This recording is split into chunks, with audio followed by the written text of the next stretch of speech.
Silakan.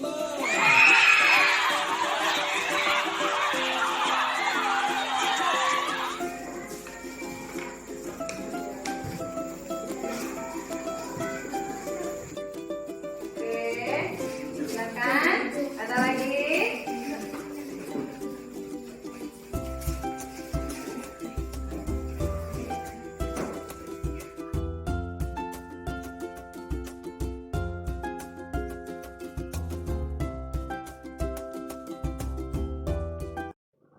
Assalamualaikum warahmatullahi wabarakatuh.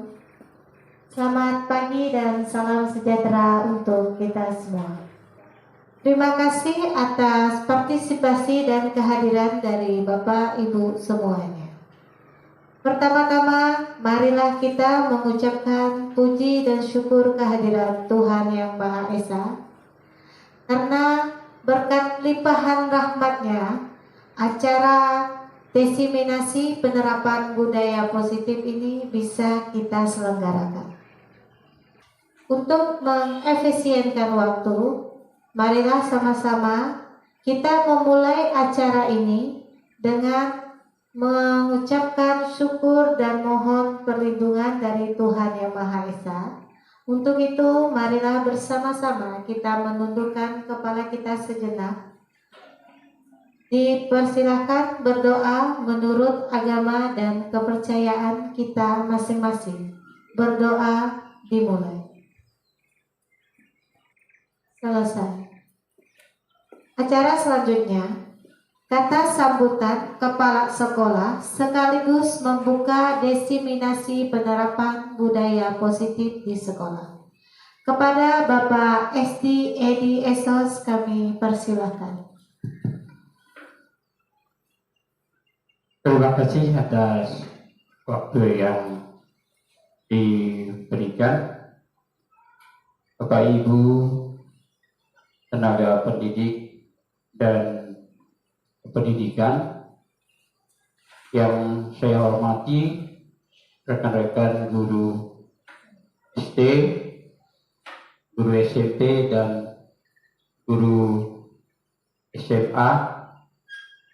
Yang saya banggakan, Ibu Endang sebagai calon guru penggerak SMP Negeri 2 Kedung Tengah.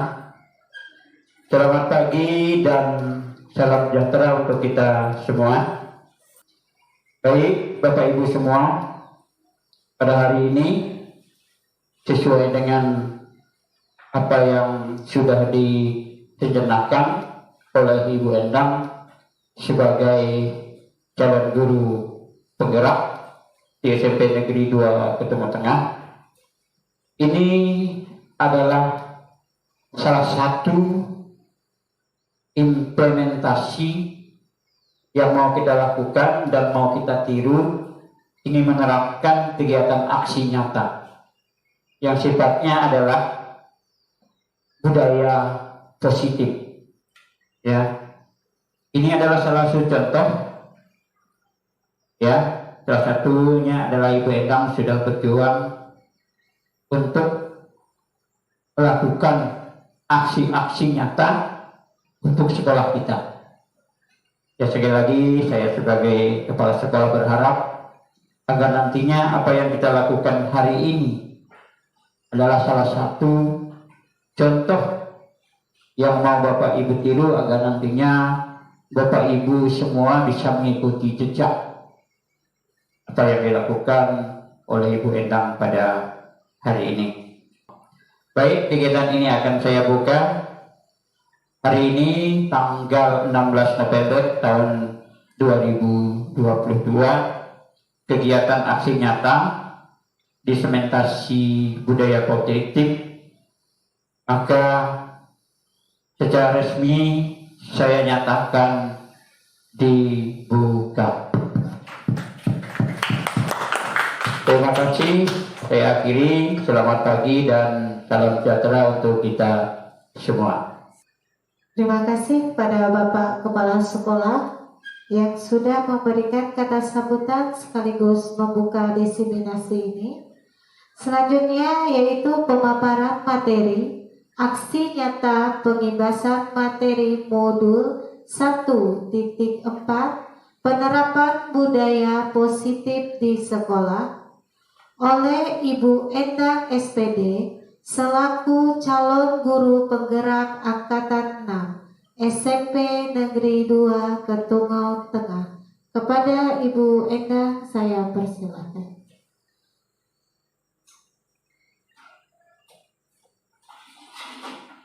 Baik, terima kasih atas kesempatan yang telah diberikan kepada saya.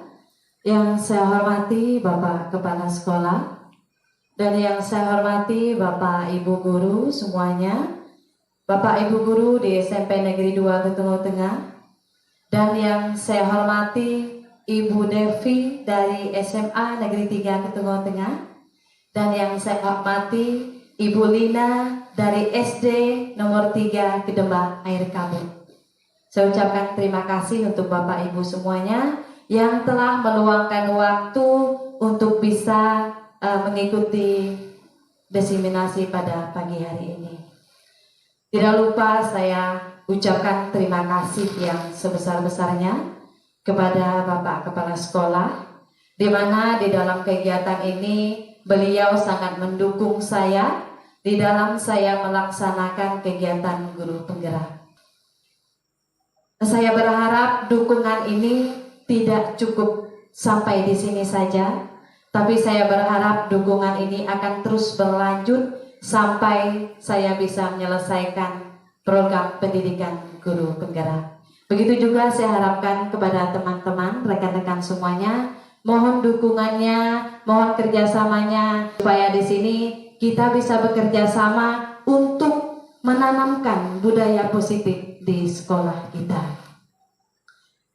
Sebelum masuk ke materi, Bapak Ibu, ingin saya sampaikan, di sini saya berdiri di sini bukan berarti saya ini ingin menggurui Bapak Ibu semuanya, tapi di sini saya ingin berbagi praktik-praktik baik dan saya ingin sharing dengan Bapak Ibu semuanya. Ini nanti kita bisa berdiskusi tentang materi-materi yang akan disampaikan. Nah, baik Bapak Ibu, untuk mempersingkat waktu, kita langsung saja menuju kepada materinya. Mungkin saya lebih enak berdiri di sana Bapak Ibu ya. Ya, mohon izin Bapak Kepala Sekolah. Ya, di sini Bapak Ibu pengimbasan yang akan saya laksanakan atau aksi nyata tentang budaya positif modul 1.4. Apa sih itu budaya positif Bapak Ibu? Budaya itu merupakan suatu kebiasaan, suatu hal yang bisa kita lakukan secara terus-menerus dan berulang-ulang. Dan positif di sini artinya kebaikan. Dalam arti lain, budaya positif ini adalah suatu kebiasaan baik. Kebiasaan baik yang bisa kita terapkan di sekolah. Adapun pengertian dari budaya positif merupakan perwujudan dari nilai-nilai atau keyakinan universal yang diterapkan di sekolah. Mengapa budaya positif ini sangat penting untuk kita terapkan di sekolah, untuk kita kembang di sekolah? Alasannya Bapak Ibu, karena budaya positif ini dapat menumbuhkan motivasi intrinsik dalam diri anak untuk menjadi pribadi yang bertanggung jawab dan berbudi pekerti luhur serta berakhlak mulia. Di sekolah kita sudah saya perhatikan, kita sudah melaksanakan budaya positif. Mungkin bukan hanya di SMP 2 Ketungau Tengah, di SD-nya Bu Lina, di SMA-nya Bu Devi juga sudah melaksanakan budaya positif. Salah satunya menerapkan 5S. 5S itu salam, senyum, sapa, sopan, dan santun. Sudah pernah Bapak Ibu? Sudah. Ya, itu harus kita terapkan sebagai seorang guru. Kita dulu yang menerapkan, baru kita implementasikan pada anak. Kalau kita sendiri tidak bisa menerapkan, bagaimana kita bisa meminta anak untuk menerapkan itu? Dan yang kedua, setiap hari Senin melaksanakan upacara bendera. Kalau di sekolah kita sudah menerapkan ini. Ini budaya positif, harus kita terapkan. Dan yang selanjutnya, melaksanakan literasi. Melaksanakan literasi selama 15 menit sebelum masuk kelas. Di sekolah kita sudah kita terapkan Bapak Ibu. Sangat bersyukur sekali, di sini luar biasa ya Bapak Ibu guru ya. Saya melihat antusias dari Bapak Ibu guru, tidak perlu disuruh. Sudah ada jadwalnya, sebelum masuk 15 menit sudah mengatur anak-anak untuk berinteraksi. Dan ini merupakan aset kita, untuk kekuatan sekolah kita yang harus kita pertahankan dan harus kita budayakan. Jangan sampai ini hilang Bapak Ibu. Selanjutnya Bapak Ibu, langkah-langkah atau strategi untuk mewujudkan budaya positif. Ada beberapa yang sudah kita terapkan di sekolah, namun ada beberapa yang belum kita terapkan di sekolah. Hari ini kita mau belajar bersama-sama budaya positif apa nanti yang bisa kita terapkan di sekolah. Yang pertama, perubahan paradigma belajar menuju kepada teori kontrol. Yang kedua, disiplin positif. Yang ketiga, motivasi perilaku manusia. Dan yang keempat, kebutuhan dasar manusia. Dan yang kelima, keyakinan kelas. Yang keenam, 5 posisi kontrol. Yang ketujuh, segitiga restitusi. Kita melihat kepada perubahan paradigma belajar. Mungkin selama ini kita masih menggunakan paradigma lama. Tapi nanti mungkin kita secara perlahan-lahan, secara pelan-pelan, sedikit demi sedikit kita bisa merubah secara pandang kita untuk menuju ke paradigma teori kontrol. Menurut Stephen R. Covey, beliau merupakan seorang penulis asal Amerika Serikat. Beliau mengatakan demikian.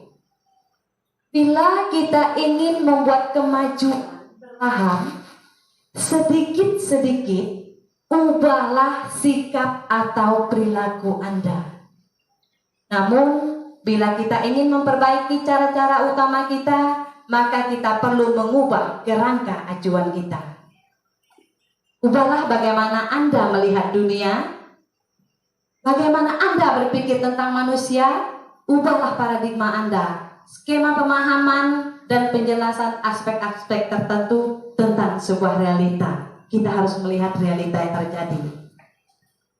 Nah, di sini merupakan sebuah perubahan dari stimulus respon. Mungkin paradigma kita menuju kepada teori kontrol. Kadang kalau kita melihat sesuatu yang realita, kita menganggap itu sama. Itu stimulus respon. Tetapi di dalam teori kontrol, kita melihat sebuah realita, kebutuhan itu berbeda. Setiap orang memiliki kebutuhan berbeda. Seperti selanjutnya, semua di stimulus respon, semua orang melihat hal yang sama. Tapi di teori kontrol, semua orang memiliki gambaran yang berbeda. Saya berbeda, pandangan saya dengan Bu Elvi. Bu Elvi berbeda sama Bu Asna. Selanjutnya, perilaku buruk dilihat sebagai suatu kesalahan. Sering kita menjudge anak. Kalau anak berlaku salah, langsung kita bilang kamu salah. Sering sekali itu ya. Tetapi di posisi kontrol, semua perilaku memiliki tujuan. Baik perilakunya salah, perilakunya benar, tapi dia pasti punya tujuan saat dia ingin melakukan sesuatu. Selanjutnya, orang lain bisa mengontrol saya dan saya bisa mengontrol orang lain.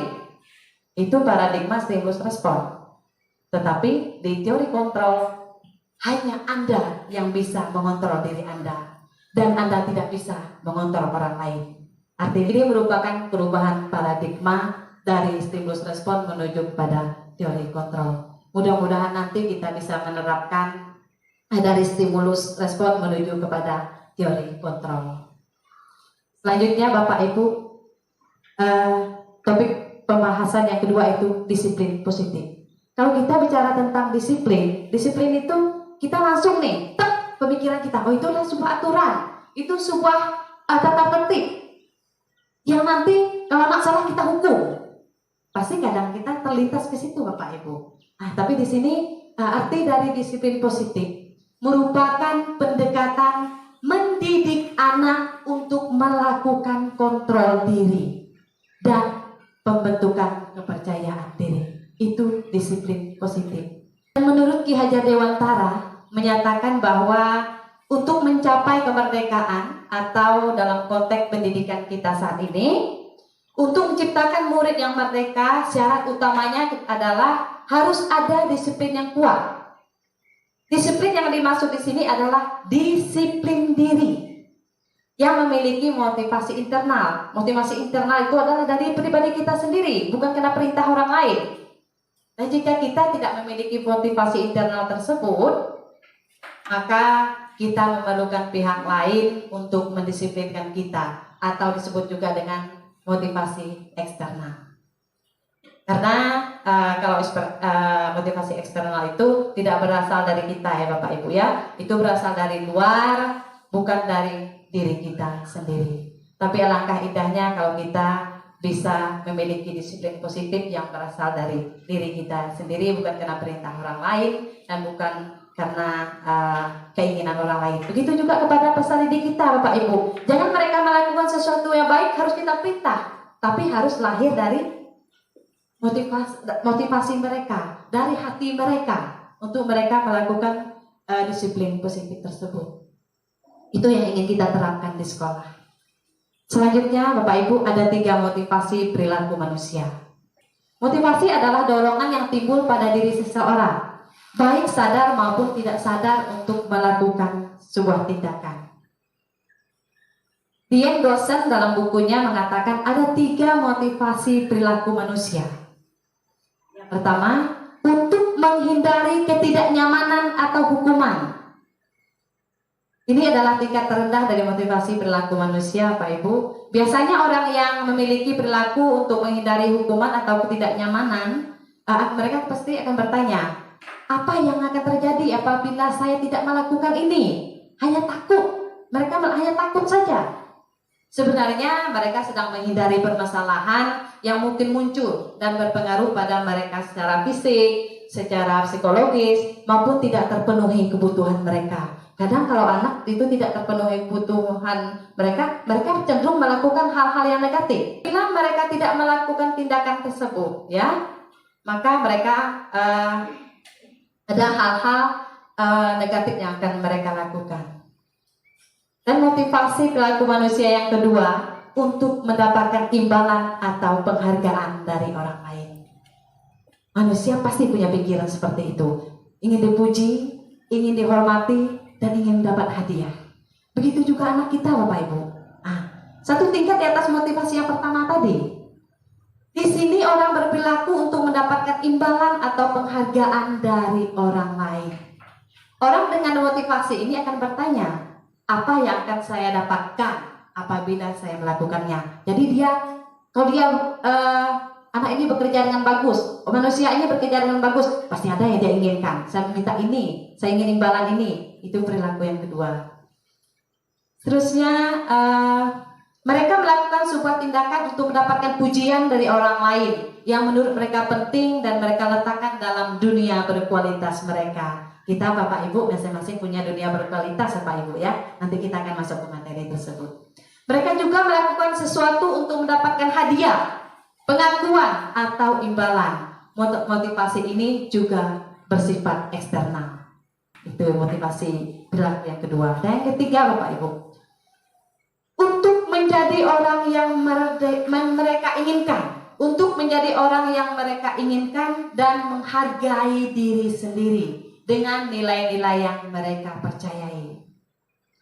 Orang dengan motivasi ini akan bertanya, akan menjadi orang seperti apabila saya melakukannya?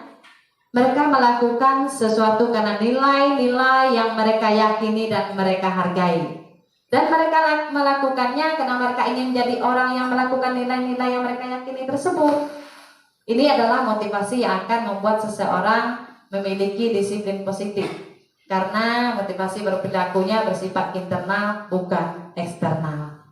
Bapak Ibu, kita pernah mendengar, kita pernah memberi penghargaan enggak untuk peserta didik kita? Pak John pernah enggak Pak John? Pernah. Pak John pernah memberi apa untuk peserta didik Pak John? Kalau di pembagian rapot, mereka biasanya diberi, kalau yang menjadi kelas, diberi hadiah buku, pen, Iya. Biasanya kita melakukan seperti itu Pak Rejon ya. Kita memberi hadiah untuk menghargai apa yang sudah anak itu lakukan. Dan sebenarnya Bapak Ibu ini sebenarnya suatu yang kadang bertentangan dengan keinginan kita. Sebenarnya pemberian hadiah itu terkadang bisa menghukum orang lain. Bisa menghukum orang lain, misalnya seperti ini. Si Nola biasanya kemarin juara 2, sekarang dia tidak mendapat juara. Yang mendapat juara itu Patrick. Kita beri hadiah untuk Patrick. Dan Nola terhukum batin, merasa sedih. Akhirnya dia merasa tidak percaya diri. Nah, itu adalah bentuk sebuah penghargaan. Kadang bisa dikonotasikan penghargaan itu bisa menghukum orang lain. Ini terkadang menjadi dilema bagi kita sebagai seorang guru. Tapi di sini kita pandai-pandailah saat kita ingin memberikan sebuah penghargaan kepada peserta didik kita. Sebelum kita masuk ke materi selanjutnya, mungkin Bapak Ibu kalau ada yang tanyakan boleh ditulis Bapak Ibu ya. Nanti di akhir setelah penyampaian materi kita ada diskusi bersama, ada tanya jawab ya. Selanjutnya 5 kebutuhan dasar manusia dan dunia berkualitas. Setiap manusia ini memiliki kebutuhan dasar Bapak Ibu. Memiliki kebutuhan dasar. Yang pertama, kebutuhan dasar manusia itu bertahan hidup atau survival. Yang kedua itu kebebasan atau freedom. Dan yang ketiga itu atau kesenangan atau fun. Dan yang keempat itu kasih sayang dan rasa diterima atau belonging. Dan yang kelima, penguasaan. Setiap manusia pasti membutuhkan ini. Kebutuhan dasar manusia. Bapak Ibu di sini semua saya yakin pasti membutuhkan ini. Yang pertama mungkin yang paling dibutuhkan di sini adalah kasih sayang, rasa cinta. Gimana Bapak Ibu kalau kita tidak memiliki cinta? Gimana Bu Devi? Gimana Bu kalau tidak ada cinta Bu? Silakan Bu Devi. Suram ya Bu. Suram ya. Setelah suram apa lagi Bu Devi? Kesepian. Iya, kesepian. Apa lagi Bu? Apa lagi ya? Mungkin hidup yang nggak berwarna Bu. Iya, baik. Terima kasih Bu Devi. Ibu Devi sudah menggambarkan kalau kita kekurangan kasih sayang atau kebutuhan kasih sayang, hidup terasa suram, kesepian, dan hidup itu tidak berwarna. Saran saya untuk Bu Devi, cepat-cepatlah untuk mencari pendamping biar hidupnya lebih berwarna Bu Devi ya. Oke, kita lanjut Bu ya. Hanya intermezzo saja Bu Devi ya, supaya kita lebih memahami apa sih sebenarnya keinginan materi yang akan disampaikan ini. Kita lanjut Bapak Ibu di sini. Seperti apa sih kebutuhan dasar manusia bertahan hidup atau survival? Ini merupakan kebutuhan untuk rasa aman, kesehatan, rumah, dan makanan. Setiap manusia pasti membutuhkan itu. Begitu juga anak-anak kita Bapak Ibu. Kita sering melihat nih. Mungkin kalau di SD kejadian ini sering sekali terjadi. Ada anak yang biasanya ngambil makanan anak yang lain. Dia mungkin mengambil makanan tanpa memberitahu. Ya Bu Lina, pernah ya Bu ya? Pernah, iya. Di sini kadang kita Bapak Ibu guru langsung menjudge dia, akan menyuri ini. Langsung kita marah. Lakukan ini salah, buruk. Tetapi di sini inilah peran kita Bapak Ibu. Kita harus melihat dulu kenapa sih dia ngambil makanan temannya. Pasti ada maksud. Nah, tindakan yang dia lakukan pasti ada tujuan. Mungkin di rumah kebutuhan dia tidak terpenuhi, dia belum makan, dia tidak bisa membeli permen, dia tidak bisa membeli kue, sehingga dia ngambil punya orang lain. Nah, di situ mungkin kita bisa melakukan pendekatan khusus kepada anak tersebut. Dan selanjutnya kebebasan. Kebebasan di sini yang disebut juga dengan freedom. Murid diberi kesempatan membuat pilihan dan bertanggung jawab atas pilihan yang mereka ambil. Ini kadang kita Bapak Ibu guru, saya sendiri juga sering Pak Ibu guru ya, saya juga sering tidak memberikan kebebasan pada peserta didik saya. Misalnya di dalam mereka melaksanakan ekstrakurikuler olahraga. Anak ini loh senangnya bulu tangkis, tapi kita Bapak Ibu guru wajibkan dia untuk ikut voli.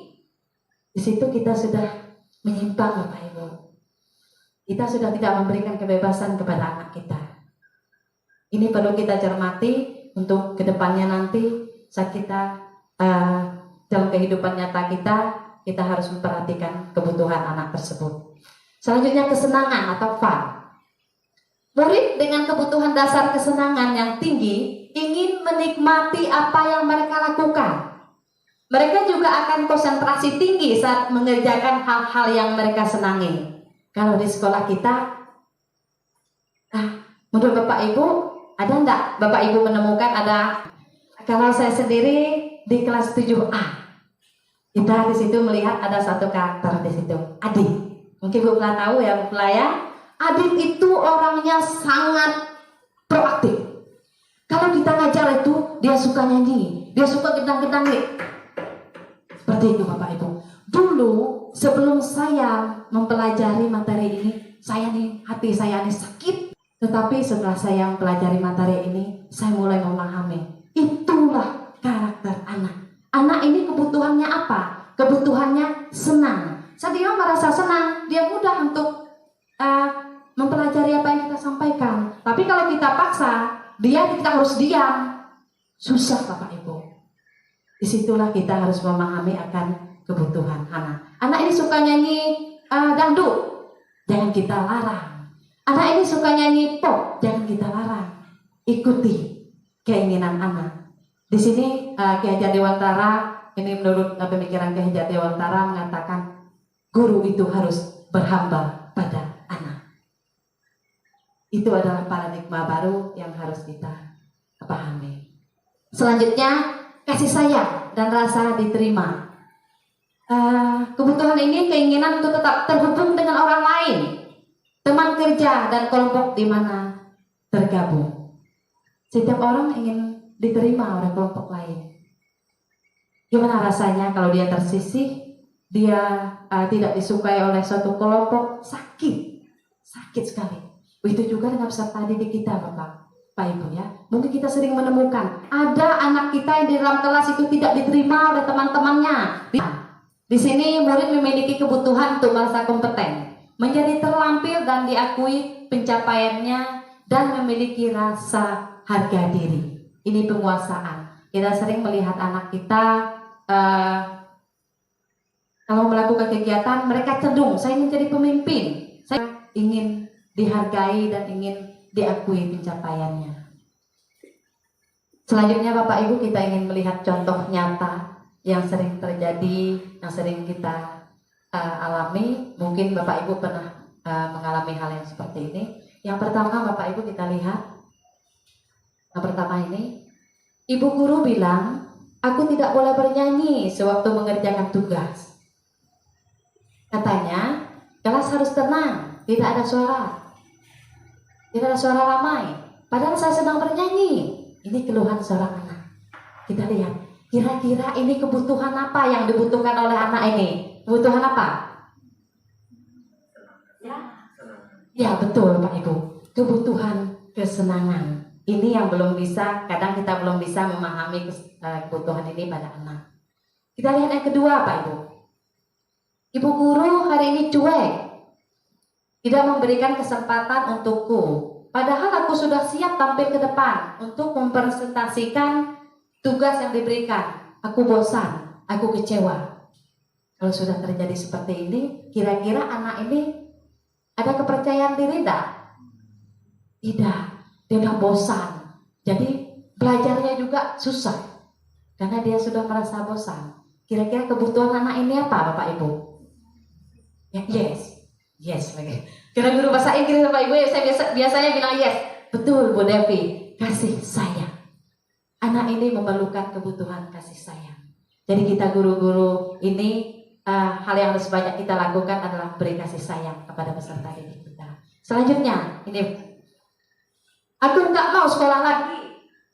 Aku mau berhenti sekolah. Teman-teman di sekolah semuanya menyalahkan aku. Mereka mencaci maki aku. Aku merasa terpojok Bu. Nah, misal seperti itu ya. Bapak Ibu guru juga menyalahkan aku. Kalau terjadi seperti ini gimana Bapak Ibu?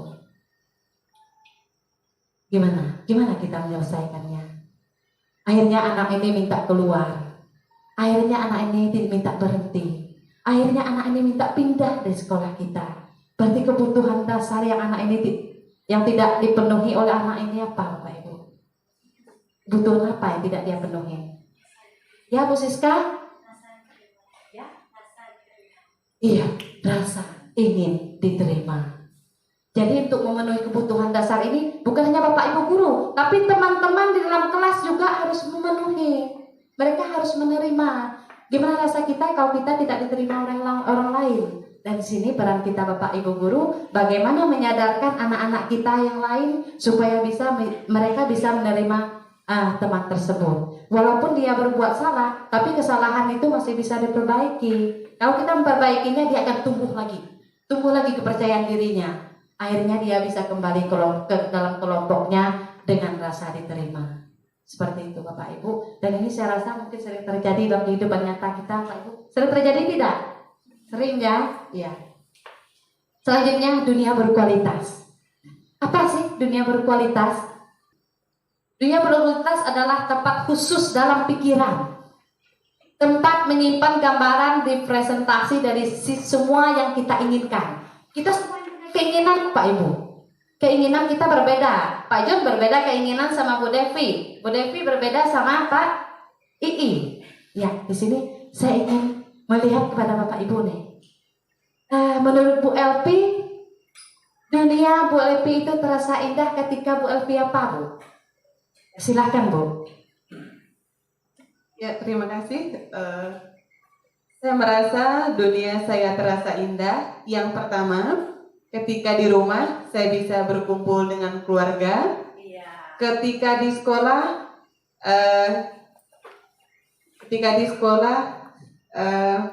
ketika saya melihat atau melihat hasil nilai anak-anak yang memuaskan. Iya. Itu dunia saya terasa indah. Iya, Terima bagus kasih. sekali, Bapak Ibu. Berikan tepuk tangan dong untuk Bu Elvi ya. Oke. Bagus, Bu. Ya, Bu Elvi mengatakan saat di sekolah Bapak Ibu, Bu Elvi akan merasa dunia Bu Elvi ini sangat indah. Terima kasih Bu Elvi. Sama, saya juga dunia saya terasa indah kalau saya melihat peserta didik saya nilainya tinggi. Oke Bapak Ibu semuanya, saya ingin ke Bu Asna nih. Bu Asna. Siapa sih orang-orang yang penting dalam hidup Bu Asna? Siapa Bu? Tidak ada mic lain kan?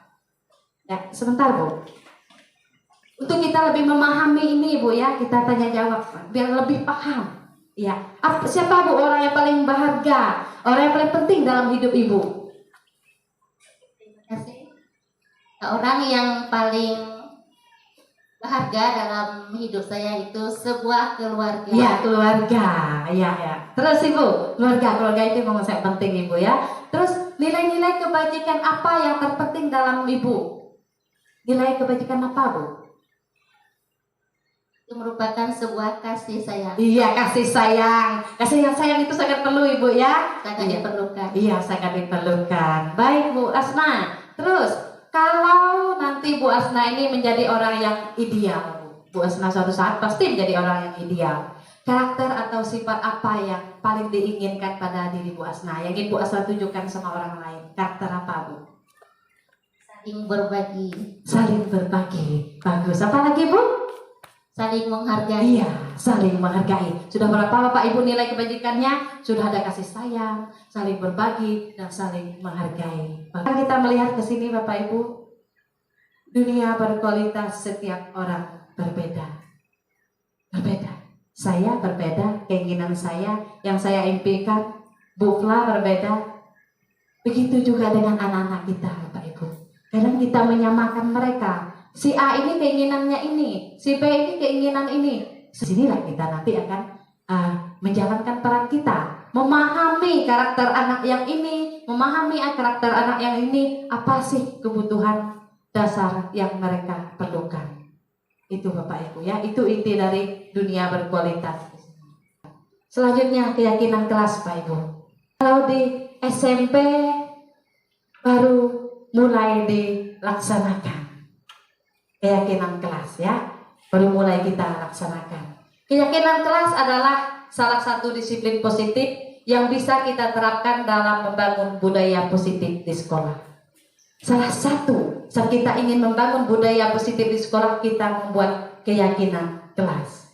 Keyakinan kelas ini sangat penting Bapak Ibu. Ini nanti akan melahirkan anak-anak untuk menunjukkan disiplin yang positif. Disiplin positif akan lahir di sini nanti. Tanpa keterpaksaan mereka melakukan sesuatu yang positif, nilai-nilai yang bagus, nilai-nilai kebajikan. Ini Bapak Ibu, ya, keyakinan kelas. Ya, nanti kita akan belajar seperti apa sih keyakinan kelas tersebut dan bagaimana cara kita mengimplementasikan pembentukan keyakinan kelas itu seperti apa. Mungkin kita bertanya, gimana sih kita buat keyakinan kelas? Keyakinan kelas bukan perintah dari kita, bukan aturan dari kita, tapi anak itu sendirilah yang membuatnya. Saya anak-anak kan berpikir, oh saya ingin datang tepat waktu, misalkan. Oh saya ingin menghargai teman. Itu berasal dari motivasi intrinsik anak tersebut. Pembentukan kelas bisa, keyakinan kelas bersifat lebih abstrak Bapak Ibu daripada peraturan yang lebih rinci dan konkret. Keyakinan kelas berupa pertanyaan-pertanyaan universal. Universal di sini berarti tidak memandang agama, tidak memandang suku, dan tidak memandang ras, tapi universal yang bisa diterima oleh semua orang. Terus pernyataan keyakinan kelas senantiasa dibuat dalam bentuk positif. Terus positif Bapak Ibu ya. Terus keyakinan kelas hendaknya tidak terlalu banyak sehingga mudah diingat dan dipahami oleh semua warga kelas. Terus keyakinan kelas sebaiknya sesuatu yang dapat diterapkan di lingkungan tersebut. Kalau kita sudah membuat keyakinan kelas bersepakat dengan anak, kira-kira buatlah kesepakatan yang bisa diterapkan di lingkungan tersebut. Nah selanjutnya, semua warga kelas hendaknya ikut berkontribusi dalam pembuatan keyakinan kelas lewat kegiatan curah pendapat. Kita membuat keyakinan kelas itu nanti lewat curah pendapat Pak Ibu ya. Anak ini mau apa sih? Anak ini mau apa sih? Nah, selanjutnya bersedia meninjau kembali keyakinan kelas dari waktu ke waktu. Di sini saya sudah membuat keyakinan kelas Bapak Ibu baru pertama kali. Saya ingin mengambil sebuah contoh.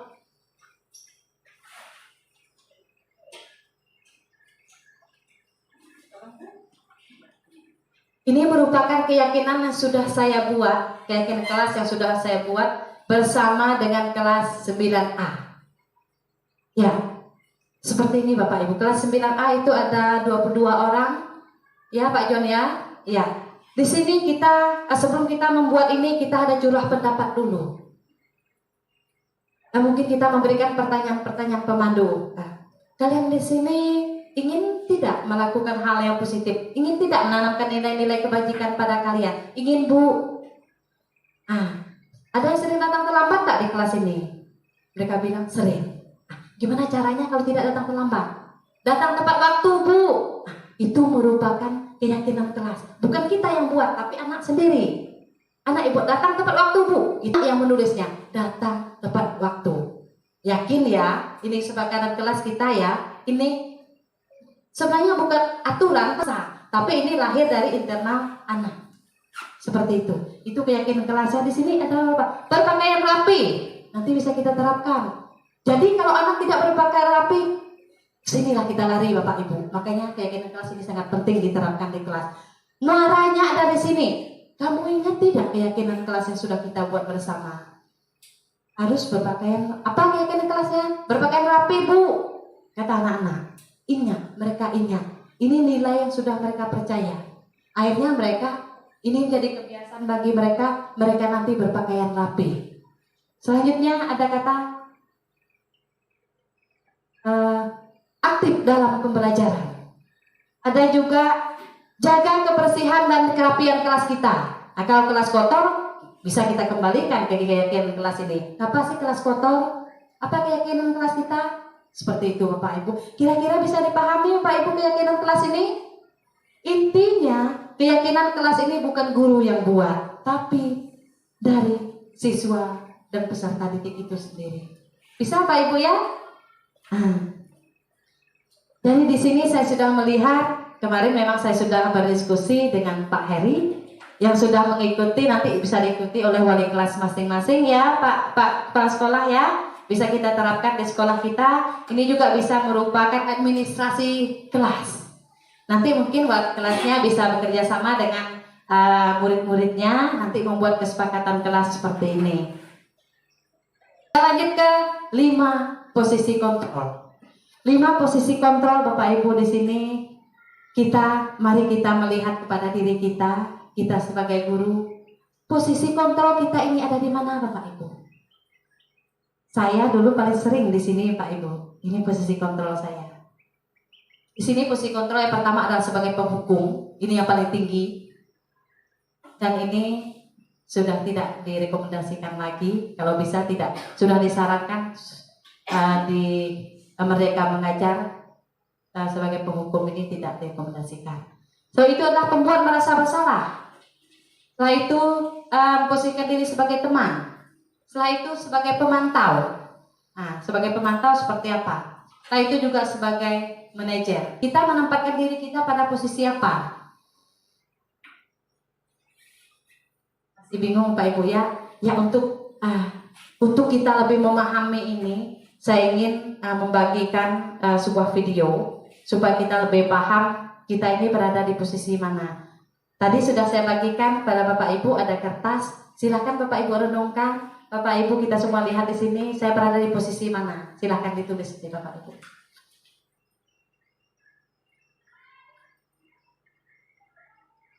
Ya, ini merupakan video dari 5 posisi kontrol.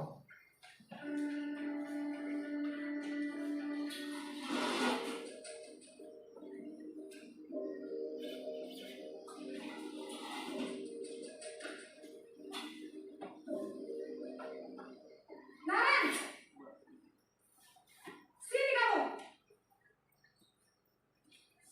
Selamat pagi, Bu. Selalu terlambat. Kamu deh, pasti terlambat. Maaf, Bu. Saya Apa? Apa coba? Alasan kamu apa lagi? Kapan sih kamu tidak terlambat? Malas sekali ya kamu jadi anak. saya Dasar pemalas. Gak kapok-kapok sih kamu. Sudah berapa kali terlambat? Sana, kamu keliling lapangan basket 2 kali. Kenapa saya harus keliling lapangan basket, Bu? Kenapa? Kamu melawan ibu. Berani-beraninya jawab. Sudah terlambat, masih berani jawab pula. Sekarang, keliling lapangan basket 5 kali sekalian. Biar kapok. Cepat. Pergi sana ke lapangan basket.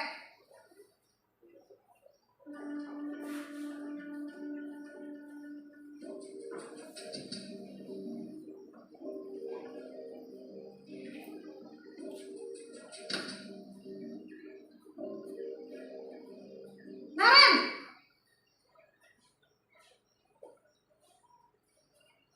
Selamat pagi, Bu. Naren. Kamu kenapa terlambat lagi, nak? Ya Tuhan, Naren. Kamu senang ya bikin ibu susah ya? Kalau kamu terlambat lagi, nanti ibu yang ditegur bapak kepala sekolah, nak. Disangka ibu tidak bisa membina kamu. Duh, gimana ini? Maaf, Bu. Duh, Gusti Naren. Kamu suka ya kalau ibu ditegur bapak kepala sekolah? Terus, sekarang ibu harus tulis apa ini di buku absen? Ini kamu sudah sering terlambat loh. Ibu harus apa coba? Maaf, Bu. Maaf sekali. Ya sudah, lain kali jangan bikin ibu susah lagi ya nak ya. Ibu tidak akan kuat lagi kalau kamu begini terus.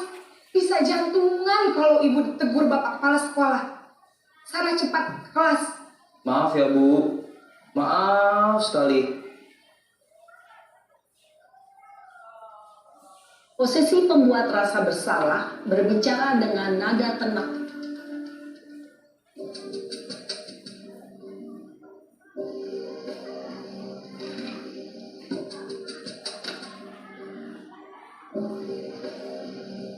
Naren!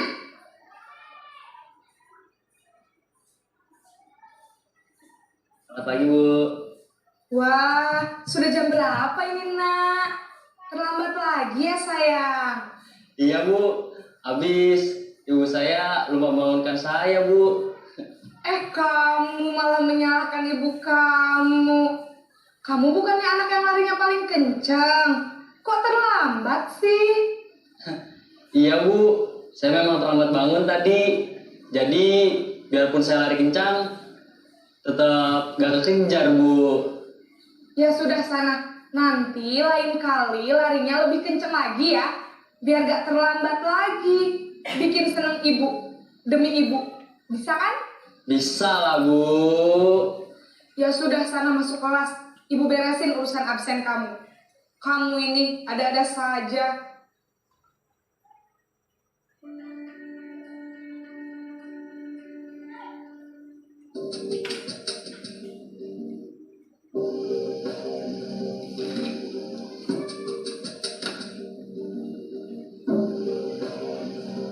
Naren!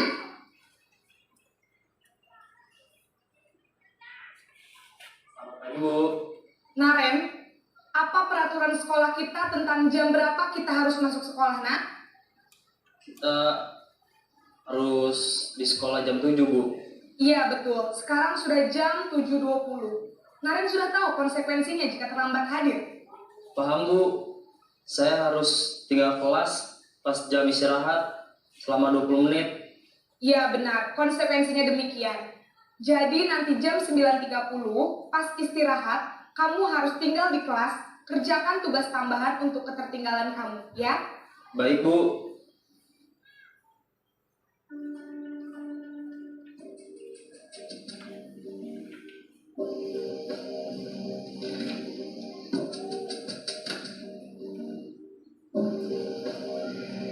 Naren!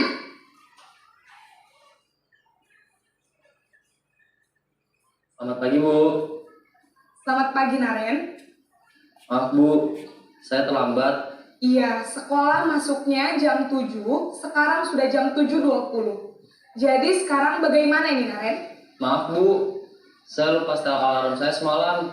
Baiklah, menurut kamu, keyakinan sekolah yang mana yang perlu kamu tingkatkan? Menghargai diri sendiri dan orang lain mungkin ya Bu. Setuju. Jadi, apakah Naren meyakini prinsip saling menghormati tersebut? Iya Bu, saya meyakininya. Apakah Naren bersedia memperbaiki masalah keterlambatan ini? Bersedia Bu. Bagaimana kamu akan perbaiki masalah keterlambatan ini? Saya akan coba untuk tidak lupa menyetel alarm saya Bu. Baik, kalau Naren lupa menyetel alarm di rumah, ada orang yang kira-kira bisa bantu mengingatkan tidak? Ada Bu, kakak saya, Kak Emma. Ada lagi selain Kak Emma? Selain Kak Emma, ada ibu saya. Baik, jadi yang mengingatkan Naren adalah Kak Emma dan ibu kamu ya? Kira-kira akan mulai setel alarm kapan nih, Naren? Setelah pulang sekolah, akan segera saya lakukan. Baik, jadi Naren akan setel alarm untuk bangun besok pagi dan akan diingatkan oleh kakak dan ibunda Naren ya. Ada lagi yang mungkin perlu dilakukan, Naren, agar tidak terlambat bangun lagi? Tidak ada Bu. Baik, Naren. Terima kasih untuk kerjasama kamu. Sekarang kamu perlu kembali ke kelas untuk belajar. Baik Bu, terima kasih.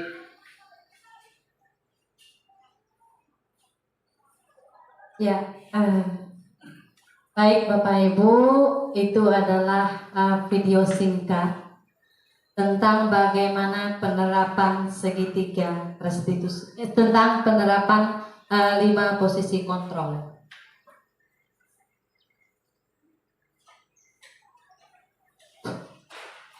Kira-kira Bapak Ibu berada di posisi mana nih Pak Ibu? Kalau saya dulu saya sering di sini Pak Ibu. Di sini, saya di sini. Di sini sering juga di sini. Di sini sama di sini. Ada yang ingin menanggapi? Berada di posisi kontrol mana? Bu Fla dulu ya.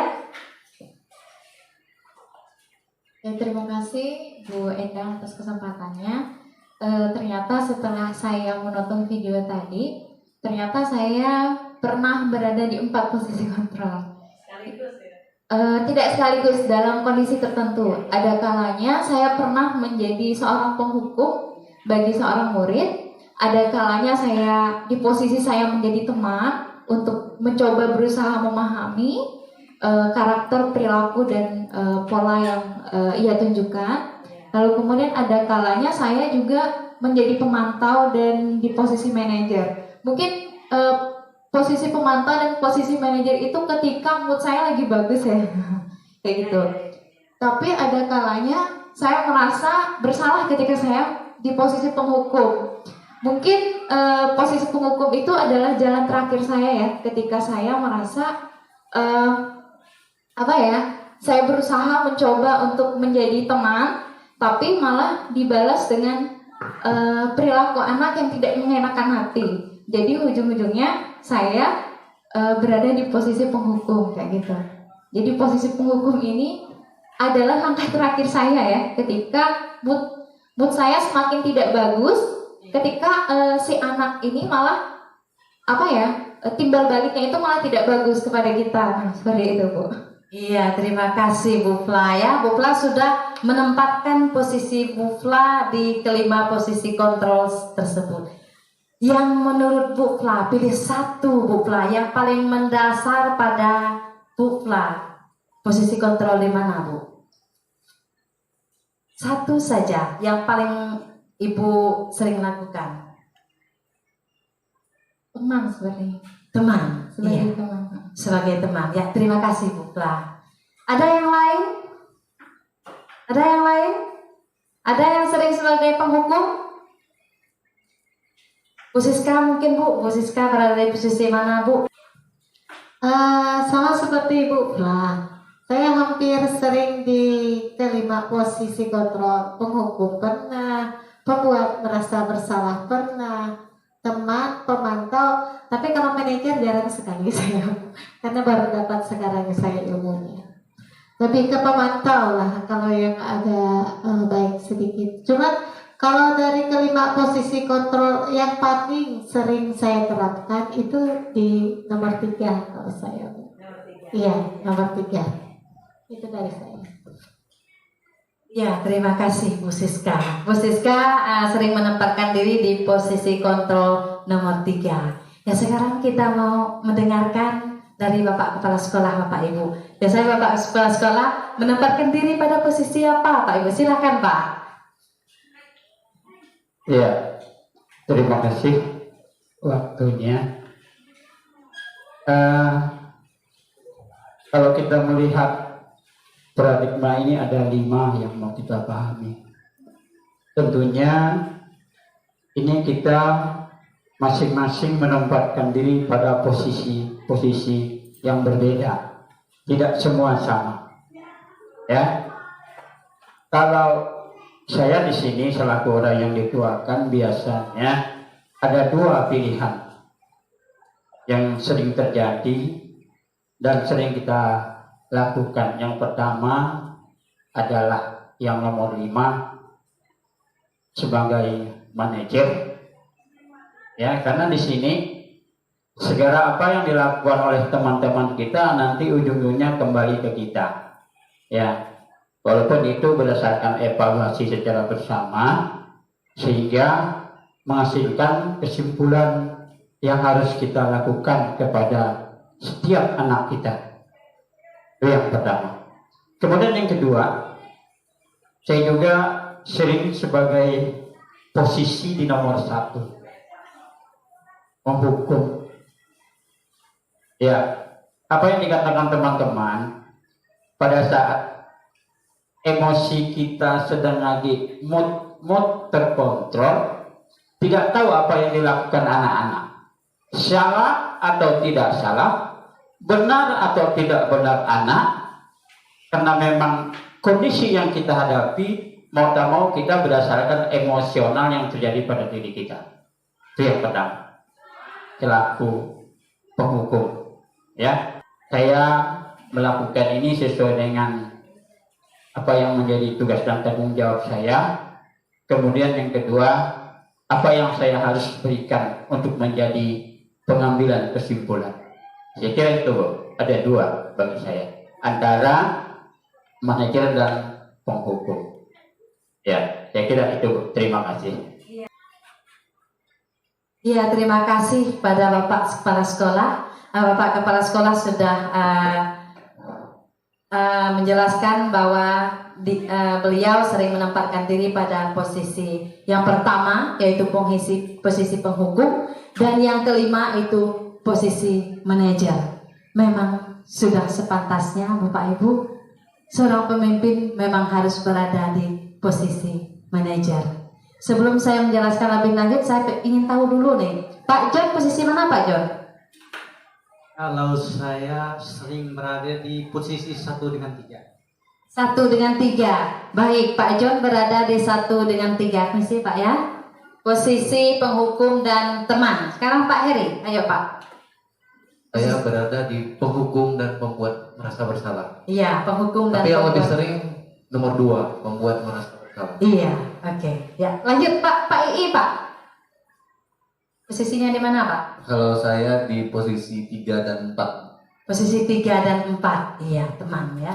Biasanya anak bujang memang biasa dari posisi 3. Ya, silakan Bu Depi. Bu Depi, posisi kontrolnya di mana Bu? Kalau saya ada 3, saya lebih dominan di 2, 4, dan 5. 2, 4, dan 5. Baik. Bu Lina. Baik, terima kasih. Kalau saya lebih di posisi 2 dan 3. Iya, posisi 2 dan 3. Bu Elpi, ayo Bu Elpi, posisi mana nih Bu Elpi nih? Iya, kalau saya posisi 1 pernah, tergantung sifat dan karakter anak. Kalau sudah melebihi, ya pasti akan diberikan hukuman. Nomor 2 juga pernah, 3 juga pernah. Tapi posisi yang paling sering saya lakukan di posisi yang kedua. Iya, posisi kedua. Banyak di situ Pak Ibu. Yang Bu Asna Bu, silakan Bu. Baik, kalau saya itu di posisi 1 dan 3. Iya, Bu Asna di posisi 1 dan 3. Ya, terima kasih Bapak Ibu semuanya. Kita sudah mengetahui kita ini berada di posisi kontrol mana. Bapak Ibu, di sini dari beberapa kita yang hadir di sini, selain dari kepala sekolah, belum ada yang menempatkan diri pada posisi manajer. Masih sebagai penghukum, masih sebagai pembuat merasa bersalah, masih sebagai teman, dan masih sebagai pemantau. Sedikit saya jelaskan Bapak Ibu sesuai dengan materi yang sudah saya dapatkan. Untuk sekarang, untuk posisi menghukum itu sudah tidak direkomendasikan Bapak Ibu. Nanti kita bisa merubah secara perlahan-lahan, sedikit demi sedikit. Mungkin kita bisa turun tingkatan ke pembuat merasa bersalah. Setelah itu menjadi teman, setelah itu menjadi pemantau, dan yang terakhir diharapkan bisa menempatkan diri pada posisi manajer. Kalau kita menempatkan diri kita pada posisi menghukum Bapak Ibu, itu terkadang akan membuat luka yang mendalam pada anak. Anak itu akan ingat sampai kapanpun apa yang sudah kita lakukan pada mereka, akan membekas. Saya saat saya masih sekolah dulu, sekarang saya masih ingat apa yang Bapak Ibu guru lakukan pada saya. Ada satu yang paling membekas, dan terkadang itu bisa membuat anak kita dendam sama kita Pak Ibu. Dendam. Mereka merasa diri terpojok, mereka merasa tidak percaya diri. Ada negatifnya juga. Jika kita ingin melaksanakan disiplin positif pada anak, kita bisa turun lagi ke konsekuensi Bapak Ibu. Setelah konsekuensi bisa ke restitusi. Kalau penghukum ini biasanya ciri-cirinya berbicara keras, kamu salah, seperti itu. Itu adalah penghukum. Kalau pembuat merasa bersalah, ini biasanya ibu-ibu perempuan. Dia bicaranya halus, pelan, tapi dengar ke hati anak-anak. Anak-anak di sini bisa merasa bersalah, betul. Akhirnya apa? Ada dampaknya. Sebagai teman, kalau sebagai teman ini membuat siswa itu tergantung kepada dia. Kalau tidak ada di guru tersebut, dia akan merasa sakit. Dan di posisi teman cenderung anak itu kadang agak kurang menghargai guru. Seperti itu Pak Ibu ya. Kalau di pemantau ini dia lebih fokus kepada bukan hukuman tapi konsekuensi. Ada hal yang harus mereka kerjakan karena mereka melanggar peraturan. konsekuensi tapi bukan sebuah hukuman. Konsekuensi seperti apa? Misalnya guru olahraga, anaknya datang terlambat, tidak menggunakan baju olahraga, seperti Pak Silo ya. Terus Pak Silo menghukum dia, tapi bukan menghukum, tapi memberikan konsekuensi, memerintahkan anak tersebut keliling lapangan 10 kali. Itu relevan Bapak Ibu, boleh, karena dalam fisik olahraga. Tetapi kalau kita guru lain, bukan guru olahraga, itu tidak boleh. Itu bukan konsekuensi, tapi kita menghukum. Kalau kita sudah bisa menempatkan diri kita di dalam posisi manajer, kita sudah siap menjadi seorang pemimpin. Kalau kita tidak bisa menempatkan diri kita sebagai seorang manajer, kita belum siap menjadi seorang pemimpin. Jadi di manajer inilah paling ideal, tidak menyalahkan anak, dia menggunakan segitiga restitusi dalam menyelesaikan masalah. Bagaimana juga seorang pemimpin itu menyelesaikan masalah dengan anak buahnya, dia harus menggunakan posisi manajer. Seperti itu Bapak Ibu ya. Itu pelajaran yang saya dapatkan di program Guru Bergerak. Selanjutnya ke segitiga restitusi. Ini materi yang terakhir Bapak Ibu. Jadi ada hubungannya dengan keyakinan kelas, dengan kebutuhan dasar manusia, dengan 5 kontrol itu tadi. Apa sih itu segitiga restitusi?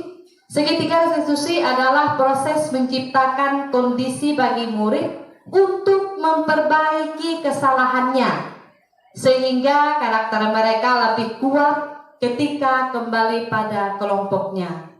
Restitusi merupakan salah satu cara menanamkan disiplin positif pada murid sebagai bagian budaya positif yang ada di sekolah. Jika kita ingin menerapkan disiplin pada anak-anak, disiplin positif, kita bisa melaksanakan atau melakukan pendekatan menggunakan segitiga restitusi. Selanjutnya Bapak Ibu, ini adalah segitiga restitusi. Ada 3 langkah dalam kita menyelesaikan masalah Bapak Ibu. Yang pertama menstabilkan identitas. Di sini kadang anak-anak itu kalau punya masalah mereka gregetan, marah atau apa. Kita harus stabilkan dulu. Dengan kita melakukan misalnya anak kita punya masalah datang sekolah terlambat. Kita bilang seperti ini. Setiap orang pasti pernah melakukan kesalahan itu. Ibu juga pernah kok datang terlambat. Kita stabilkan dulu supaya dia merasa tenang. Kita stabilkan dulu di sini. Ibu juga pernah kok merasa terlambat. Terus yang kedua yang bisa kita gunakan, kamu bukan satu-satunya yang pernah melakukan ini. Kamu bukan satu-satunya yang pernah melakukan ini. Kita stabilkan dulu. Setelah kita menstabilkan identitas, anak itu sudah mulai tenang. Kita beranjak kepada validasi tindakan yang salah. Kita validasikan apa sih perilaku dia yang salah. Kita ajukan pertanyaan. Kamu tentu punya alasan mengapa melakukan ini. Kita tanya, apa sih alasan kamu melakukan ini? Apa sih alasan kamu datang terlambat? Tentu anak akan menjelaskan. Saya datang terlambat, saya telat bangun Bu. Tadi malam saya tidur larut malam, main HP, kata anak tersebut. Sekarang kita tanya, adakah cara lebih efektif untuk mendapatkan apa yang kamu butuhkan? Setelah anak menyatakan rasa bersalahnya ini dan alasan kenapa dia melakukannya, kita beranjak lagi ke menanyakan keyakinan. Kita tanya, lari lagi ke keyakinan kelas. Intinya maka saya bilang tadi muaranya ada di keyakinan kelas. Kita tanya, keyakinan kelas apa yang telah kita sepakati? Kita tanya sama anak jawab, keyakinan apa yang sudah kita sepakati? Tidak boleh datang terlambat Bu, datang tepat waktu. Masuk kan dari anak itu sendiri. Terus ada lagi yang bisa kita tanyakan, kamu ingin menjadi orang seperti apa? Tanyakan, saya Bu ingin jadi anak yang baik, ingin menjadi anak yang patuh akan aturan. Kalau seperti itu, apa yang harus kamu buat? Saya setelah ini tidak akan datang terlambat lagi Bu. Saya akan bangun cepat, malamnya saya akan cepat tidur. Seperti itu. Jadi muncul, solusi itu muncul dari anak, kesadaran itu muncul dari anak, bukan dari kita sebagai guru. Dan ini merupakan pelajaran baru, ilmu baru untuk kita yang nanti mudah-mudahan akan berguna untuk kita semuanya. Baik Bapak Ibu, mungkin itu yang bisa saya sampaikan pada pagi hari ini.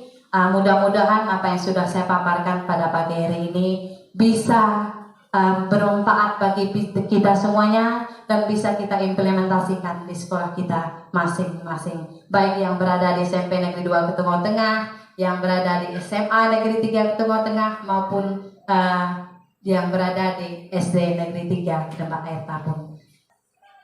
Setelah kita dengar bersama tadi pemaparan materi dari Ibu Endang, materinya sungguh luar biasa sekali ya Ibu ya, sangat menambah wawasan kita dan ini juga menjadi ilmu baru untuk kita semua. Semoga nanti kita bisa menerapkan di sekolah kita masing-masing, di kelas kita masing-masing. Selanjutnya sesi tanya jawab, dan untuk sesi tanya jawab ini akan saya langsung serahkan ke pemateri yang memandunya. Kepada Ibu Endang saya persilakan. Ya, terima kasih kepada moderator yang telah memberikan kesempatan sekali lagi.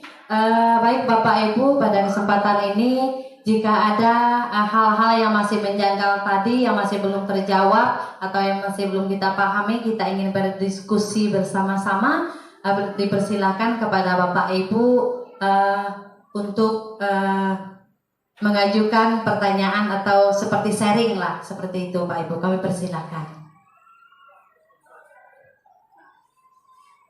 Ya, silakan Pak Heri, dari Pak Heri.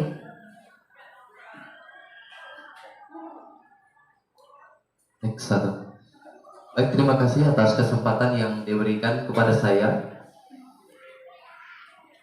Terima kasih juga untuk materi yang sudah dipaparkan tadi. Saya pribadi sangat tertarik. Yang ingin saya tanyakan di sini, tadi pada posisi kontrol, posisi hukum tidak diperbolehkan di dalam sistem pendidikan saat ini. Yang ingin saya tanyakan, apakah posisi penghukum benar-benar tidak diperbolehkan, terlebih untuk anak-anak yang melanggar peraturan berulang-ulang kali? Saya garis bawahi, untuk anak-anak yang melakukan pelanggaran berulang-ulang kali. Jika tidak, lalu seperti apa cara baik untuk menyelesaikan masalah-masalah demikian yang terjadi di sekolah kita? Terima kasih. Ya, baik, terima kasih Pak Heri atas pertanyaannya. Pertanyaan sangat luar biasa Pak Heri ya. Baik, ke Bapak Ibu semuanya, memang sekarang kita tidak diperbolehkan atau tidak direkomendasikan berada pada posisi kontrol penghukum. Dan pertanyaan Pak Heri, kalau terjadi siswa kita yang melakukan kesalahan yang berulang-ulang kali, udah kita panggil, udah kita selesaikan, besok ngulang lagi, besok ngulang lagi.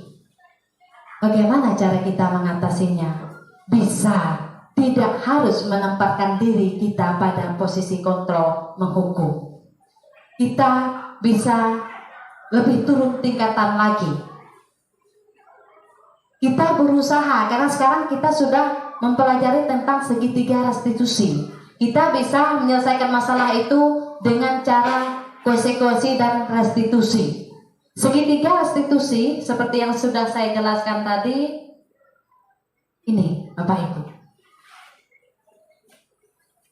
ini. Jadi kita panggil anak, kita selesaikan, kita menempatkan diri kita sebagai posisi manajer.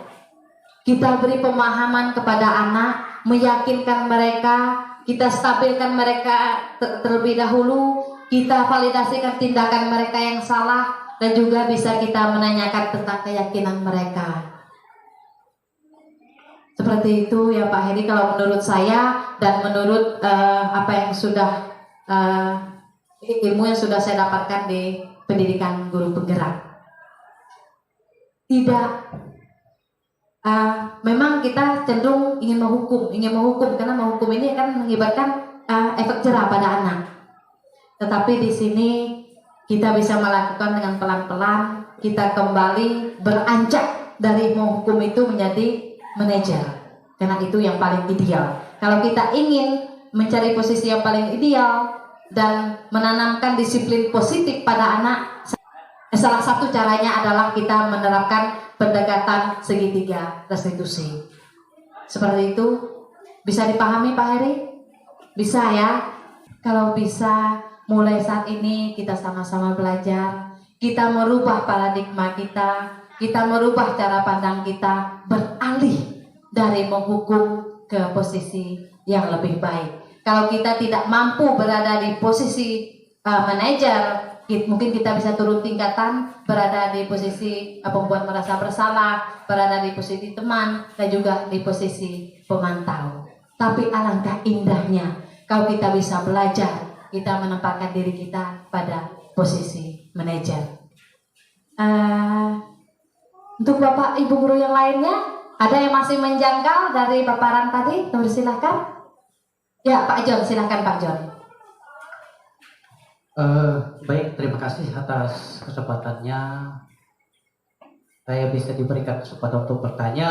Di sini saya sangat tertarik karena kebetulan saya juga sebagai wali kelas yang selama ini hal ini terus terang belum pernah saya terapkan dan baru mendengar di waktu penjelasan ini, yaitu mengenai keyakinan kelas. Gitu.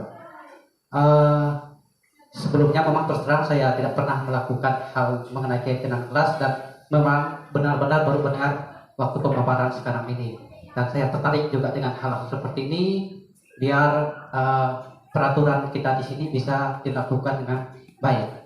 Yang ingin saya tanyakan, karena juga ingin belajar juga bagaimana menerapkan keyakinan kelas agar terlaksana dengan baik di dalam kelas tersebut. Ya, itu yang saya tanyakan. Iya, terima kasih Pak Rekjon. Memang seperti yang sudah saya sampaikan tadi, kita baru ini menerapkan keyakinan kelas di sekolah kita. Dari pertanyaan Pak Rekjon tadi,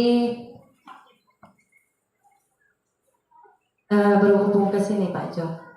Bagaimana cara menerapkan keyakinan kelas yang supaya bisa berjalan dengan baik di kelas? Yang pertama yang harus kita lakukan, kita harus meyakinkan dulu kalau kesepakatan kelas itu adalah anak yang buat, berasal dari anak, bukan kita guru yang membuat, tapi dari anak. Saya kira kalau sudah anak yang buat keyakinan kelas tersebut, itu bisa berjalan dengan baik seperti itu. Terus yang kedua, kita sebagai Bapak Ibu guru harus terus memantau. Jangan kita sudah membuat keyakinan kelas, anak kita berbuat salah, anak kita melanggar peraturan, kita biarkan saja. Kalau kita biarkan saja, pasti tidak bisa berjalan dengan baik keyakinan kelas tersebut. Tapi di sini kalau kita sudah membuat keyakinan kelas, kita harus berperan. Peran kita Bapak Ibu bersedia meninjau kembali keyakinan kelas dari waktu ke waktu.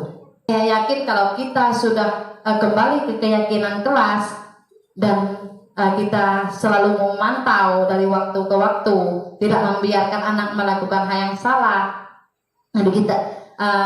kita bisa menerapkan disiplin positif tersebut, maka keyakinan kelas itu bisa berjalan dengan baik. Seperti itu, mungkin Pak John. Itu Pak John ya. Jadi tidak lepas dari pemantau kita sebagai guru. Ya, terima kasih Pak John atas pertanyaannya, sangat luar biasa ya. Bisa membuat kita semakin paham bagaimana nanti kita menerapkan keyakinan kelas di sekolah kita. Terus ya. Masih ada Bapak Ibu? Baik, kalau sudah tidak ada, karena waktu kita juga sudah lumayan lama, ya. Saya cukupkan untuk sampai di sini untuk materi yang sudah saya sampaikan. Saya ucapkan terima kasih yang sebanyak-banyaknya kepada Bapak Ibu guru yang sudah ikut ambil bagian aktif dan punya inisiatif untuk bertanya dan ada keinginan untuk mengetahui hal-hal yang baru. Harapan saya mudahan praktik-praktik baik ini bisa kita terapkan di sekolah kita masing-masing. Bukan hanya saat ini kita menyadarinya, tetapi nanti saat kita sudah kembali ke pekerjaan kita bisa menerapkan keyakinan yang sudah kita dapatkan atau materi-materi yang sudah kita dapatkan. Mengambil ada sebuah kalimat dari Ki Hajar Dewantara, karena kita ini adalah guru-guru yang ada di pelosok negeri, kita adalah guru-guru yang ada di desa, tapi bukan berarti kita tidak memiliki kemampuan. Kalau kita ingin bertindak, kalau kita ingin bekerja keras, kita ingin berusaha, ingin belajar, kita juga pasti bisa. Dan kita juga bisa menjadi guru yang profesional, dan kita juga bisa menjadi guru yang berkualitas. Sebuah statement dari Ki Hajar Dewantara, Indonesia tidak akan bercahaya hanya karena obor-obor yang ada di Jakarta, tapi Indonesia akan bercahaya karena lilin-lilin kecil yang ada di desa. Dan lilin-lilin kecil itu siapa Bapak Ibu?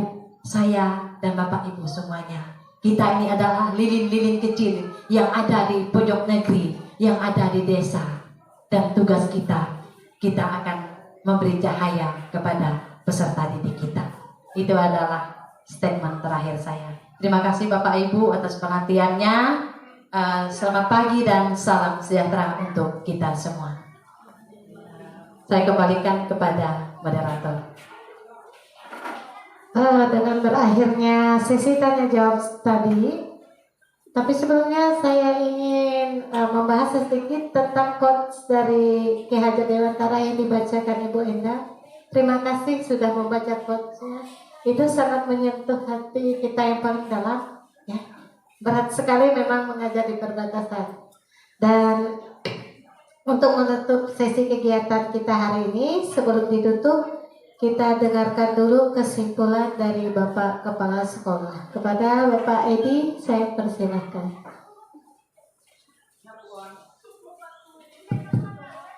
Ya, sekali lagi terima kasih atas waktunya. Terima kasih kepada Ibu Endang yang sudah memaparkan aksi nyata. Kemudian terima kasih pada Bapak Ibu semua yang sudah memberikan saran, masukan, pendapat, dan pertanyaan.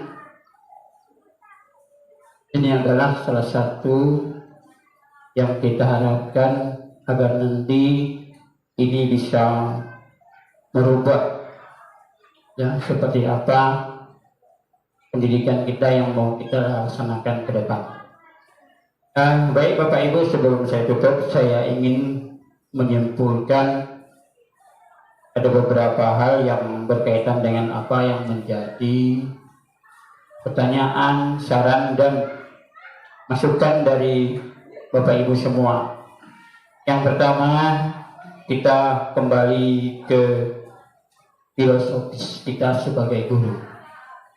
Ya, kalau kita berbicara tentang filosofis, berarti kita berbicara eksistensi kita, ya, karena kita tahu kita adalah sebagai penalar nilai-nilai luhur, ya, yang bermula dari akal budi.